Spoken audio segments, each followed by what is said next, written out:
Orléans accueille 7 millions de visiteurs. Et justement, puisqu'on parle de tourisme, regardez ce chiffre. Chaque année, la France accueille 91 millions de visiteurs, ce qui en fait la première destination au monde, un niveau qui ne sera sûrement pas atteint cette année. Mais si les étrangers risquent de faire défaut, les professionnels comptent sur leurs compatriotes. Emma Vincent et Guillaume Vuitton. Dans ce camping désert, en temps normal, des touristes hollandais, belges, allemands. Ils représentaient la moitié de la clientèle d'Aurore Laroche et elle n'a aucun espoir de les voir revenir. L'Allemagne ne devrait pas réouvrir ses frontières avant le 16 juin. La Belgique avant début juillet. Pour nous, c'est catastrophique, c'est clair. Mais tout est catastrophique. Le fait de ne pas avoir de date, le fait de ne pas avoir de perspective, le fait d'être dans un flou total.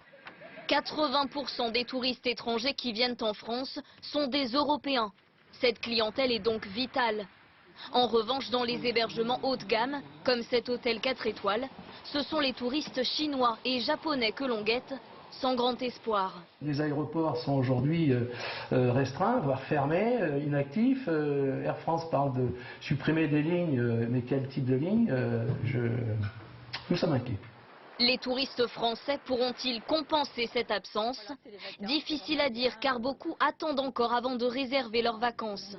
Seulement 11 millions de nos concitoyens ont réservé pour cet été. Rappelons qu'ils étaient l'an passé plus de 32 millions à être partis en vacances au cours de l'été. Attirer ces Français indécis, c'est justement l'objectif au château de Chambord.